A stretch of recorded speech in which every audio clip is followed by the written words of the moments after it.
Hello, everyone, and welcome to The Wrap, brought to you by Michigan Medicine Headlines. I'm Dan Ellman with the Department of Communication. And for the third straight week, I'm Dan's co-host, Bailey Merzick. Today is an exciting episode as we kick off a monthly wellness series called Caregiving on the Frontlines. That's right. Every month, we're going to cover a different topic that has to do with caregiving, whether it's caring for children, elderly family members, saving for college, or any other stressor that might affect your health and well-being.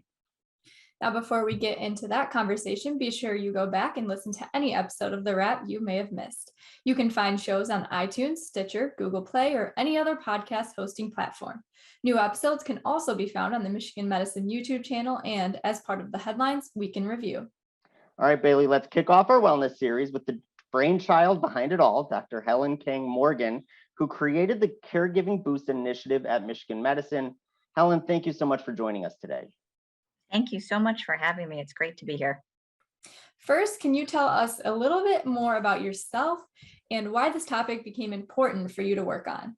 Sure. So I am a professor of obstetrics and gynecology and learning health sciences here at Michigan Medicine. I'm a total townie. I was born and raised in Ann Arbor, and I did my medical school residency, and I've been on faculty for 16 years now. I have two daughters that are 12 and 15 years old, and my husband is also in my department. He's Dan Morgan. He is also a professor within my department.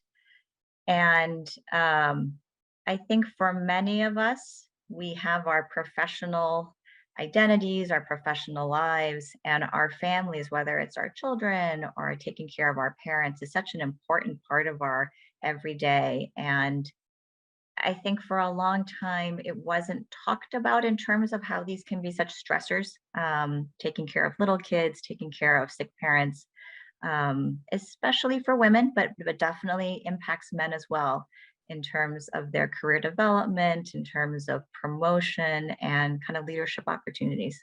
Yeah, I think a lot of times we were sort of expected to leave your personal life at home, right? When you came into the office or the clinic or wherever it was, and not really worry about that. And it's not really that easy to do that. Yeah, I remember when I went back to when I was pregnant with my first child, my obstetrician, Cos Vandeman at the time, told me it's going to be really hard when you go back to work. And I remember thinking, really? Like, oh no, it's good. I've got childcare lined up. It's going to be okay. And it was horrible. I felt so guilty. Yeah. And I don't think I was expecting that. Yeah. So now you and your colleagues have done a lot of work. What are some of the gaps that you've identified so far? So I was very fortunate to connect with several other faculty who were interested in this topic, Heather Burrows and Durga Singer from pediatrics. And in October 2019, so this was before the pandemic, we sent out a survey to all Michigan medicine physicians. And we identified that for many faculty physicians at Michigan, especially women, they felt uncomfortable talking to either their department chair or the division leadership about this. And we found that women physician faculty were much more likely to turn down a leadership role or turn down a committee assignment or turn down an opportunity to present at a national meeting more than their male colleagues. And then we all know that COVID happened. And I think the silver lining of all of the terrible disruptions that happened with COVID was that these conversations had to happen because schools closed down, because everybody, faculty, staff, learners, were dealing with kids at home doing remote learning in the midst of a busy workday, that these conversations had to kind of come to a head about how do we manage all these different balls up in the air. And why is it so important to address caregiving needs right now? So, it's September 7th and kids are back in school finally, like back in person, back in school. And I think that for everybody right now, it can feel like a new beginning in a positive way, that we have all been through so much over the past 2.5 years. Nothing that any of us could have ever imagined. But we are finally at a place where we can start thinking about regrowth and rebuilding, and to move from just how do I survive through this day? How do I survive through this week to how can I thrive? How can I reconnect with what I love to do and not just what I absolutely had to do because we were all stretched so thin? And we know that burnout rates are at a really record high right now for everybody. Everybody's tired. Everybody's emotionally exhausted from what we've all been through. And I think a part of dealing with burnout is talking about what are some of the stressors and how can we create supports for those stressors instead of saying just figure it out on your own. And I'm so appreciative of the Michigan Medicine Wellness Office that offered an opportunity for faculty to be, selected as wellness faculty associates to really delve deeply into a systems problem and create new initiatives to address these issues. And I was very fortunate that they recognize that these caregiving needs are really pressing right now for our community. Yeah, and I think that's sort of the idea behind the Caregiving Boost initiative that you've helped spearhead. Can you talk a little bit more about that initiative? Yeah, I'm so excited about this. We had our first meetings yesterday, and I'm so proud of the way everybody has really volunteered their time and energy. So we had this idea that really built from the idea of boost teams that the Department of Surgery had actually offered for their mid-career faculty of, we all know that mentorship has many benefits. Mentorship is hard though sometimes, especially when we're all busy people. And so the idea was, can you provide some sort of team-based mentorship around for faculty who have caregiving needs? So either elder care or childcare, or many times both. So we have 4 individuals who applied and were selected to be one of the inaugural mentees for our Caregiver Boost initiative. And then we have a whole team of mentors for each individual. And when we had our first 2 meetings yesterday, we had, a team of faculty that were just really talking to the mentee about what are your stresses right now? How can we help you to figure out what your goals are so that you can feel like you have really reconnected with what drives you in a positive way, so that you feel like you are thriving, both professionally and personally. And I couldn't believe how willing people were to give their time for this. We're all very busy and we're all stretched thin, but almost everybody that I asked to be part of this team, part of these teams, said yes. Because I think that this is a topic that people recognize is really important to talk about and are very willing to share their experiences. Yeah, so you kind of touched on it a little bit, but with everyone being stretched so thin, as you mentioned, was it hard to recruit people to be a part of this project? I think almost everybody said yes. I had a few people who said, "Oh gosh, I'm stretched too thin," but almost everybody said yes. And it was so nice to have these conversations yesterday where faculty were sharing their own experiences about feeling guilty when they would go to daycare and the daycare would say, I've never seen you before. Can you provide some identification, even though you're the mom?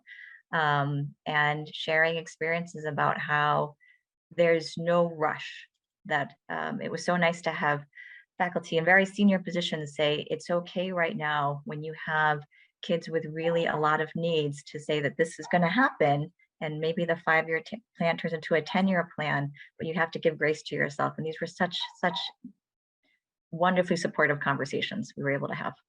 Yeah, that's amazing.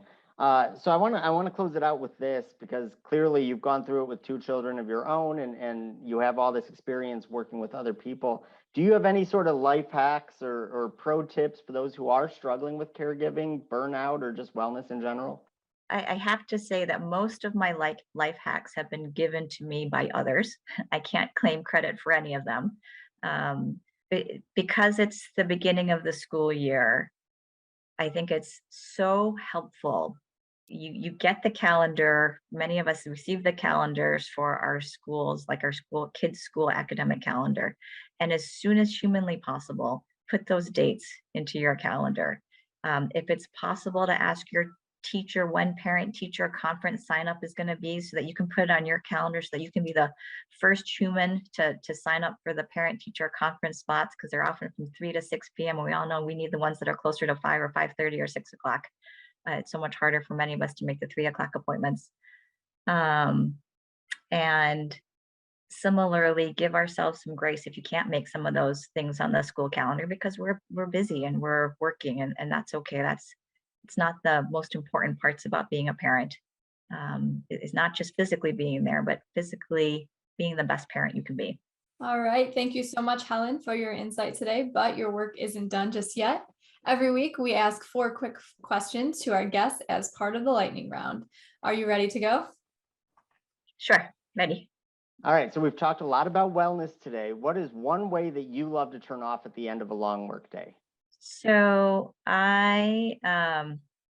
I'm probably going to share a little bit more than you thought I was going to share with this question. So, because I'm perimenopausal now, like being able to get good sleep is so important. So, I have a whole thing about no electronics after 7 o'clock. I have to have a book that I read just for pleasure, that is relaxing. Because if anything gets disrupted, then I don't get a good night's sleep. And so, I have a whole ritual. My whole family is aware of, like, get the phone away from me. I need to get a good night's sleep. Last weekend was National Cinema Day. What is your favorite movie that you could watch over and over again? My younger daughter and I have probably watched Crazy Rich Asians 10 or 12 times, like on a plane or just like all the time. So I guess that's the first one that came to mind. Is it more a documentary or a drama? Like, Crazy Rich would you? Asians? Yeah, no, I know what it is, but would you say that it's more accurate than just there for pleasure? It's not really a lifestyle that I know, and Yeah, so yeah, that's funny. it's probably more just for fun. Yes, absolutely. All right, you mentioned you've lived in Ann Arbor basically your entire life. So, what's your favorite thing to do in Ann Arbor? Oh, my younger daughter and I just we spent Labor Day, the two of us were home while my older daughter was in Grand Rapids with my husband playing tennis. And we made a list of all the things we wanted to do. And so some of the things were going down the slide at Fuller Pool. We ate outside at York, which was so fun. They have these nice food trucks and a DJ there. And then, walking around the Arb, which of course is close to, it's so beautiful. And we're so lucky that we are right there. And one more question. If you never went into healthcare, what would you likely be doing for your career? I think I'd be a teacher. Um, I think the teachers all deserve so much recognition and gratitude for what they've been through. So that's why I'm a little hesitant to say it, because the teachers have gone through everything in the last 3 years. But if I weren't in healthcare, I'm pretty sure I'd be a teacher. That's great. Well, thank you so much, Helen, for your insight and for helping kick off this important series on the wrap. If you want to learn more about the Caregiving Boost initiative, go to mmheadlines.org. And of course, stay tuned to the wrap every month as a different team member comes on to share their insight into specific topics that will help you in your daily life. Now, while you're at Headlines checking out the Caregiving Boost Initiative story, be sure you take a look at all the other featured stories from this past week. For instance, readers had a chance to recognize their colleagues as Michigan Medicine MVPs, and there was a story designed to help you stay safe while online. Find all that and more at mmheadlines.org. All right, it's time for the weekly trivia contest. Now, last week we asked listeners, the Rogel Cancer Center recently submitted a grant renewal for which type of support grant? The answer is the National Cancer Institute's Cancer Center Support Grant. Congratulations to Brittany Lyons, who sent in the correct answer. And now for this week's question, here's Bailey. What year was the Michigan Medicine Wellness Office created? Once again, what year was the Michigan Medicine Wellness Office created? You can find the answer in this week's headline story, and once you know it, send it to headlines@med.umich.edu for your chance to win a prize. All right, that's all the time we have for this week. Helen, thank you so much for joining us, and thanks, as always, to all of our listeners and viewers for everything you do for patients, families, and each other. We'll see you next week.